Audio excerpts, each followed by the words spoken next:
श्री स्वामी समर्थ सर्वांना स्वागत आहे सर्वांचं ओवीज किचन मध्ये।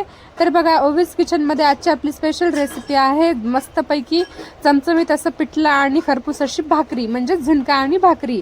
त्यासाठी व्हिडिओ अगदी आपल्या शेवटपर्यंत बघा, अजिबात स्किप करू नका, म्हणजे रेसिपी तुम्हाला सुद्धा कळेल।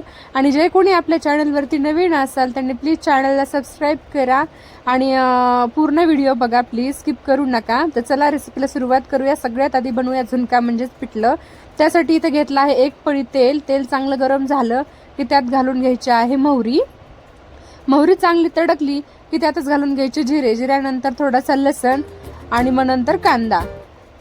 कांदा लसूण आपल्याला चांगला लाल लाल होऊ द्यायचा आहे। कांदा लसूण चांगला आपला लाल लाल झाला की मी त्यात घालून घेते थोडीशी कोथिंबीर।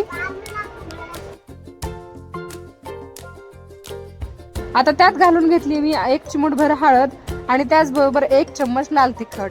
आता हे चांगलं असं तेलामध्ये मी तळू देते आणि तळून झाल्याच्या नंतर मग मी इथे 1 ते 1.5 ग्लास असं पाणी घेतलं आहे अंदाज। आणि आता थोडंसं चवीनुसार मीठ।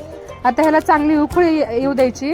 बघा उकळी आली आहे आणि एका हाताने असं थोडं थोडं करून बेसन सोडायचं आणि खालून असं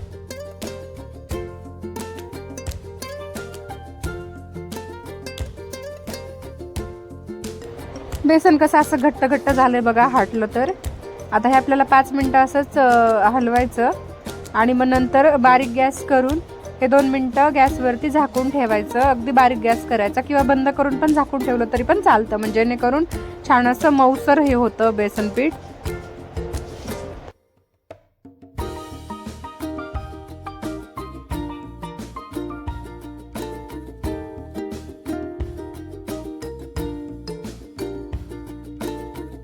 तर बघा बेसन आपलं अगदी तयार आहे। आता भाकरी बनवूयात।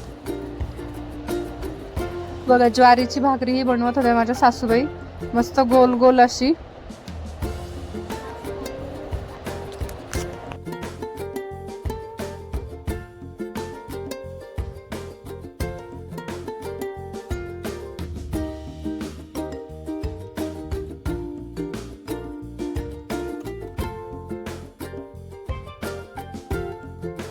भाकरी ही मस्त अशा सगळ्या तयार झालेल्या आहेत बघा।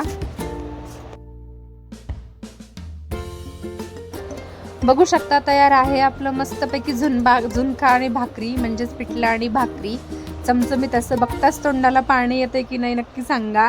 आणि व्हिडिओ आवडलाच असेल तर लाईक शेअर सबस्क्राईब करायला विसरू नका। Thank you for watching.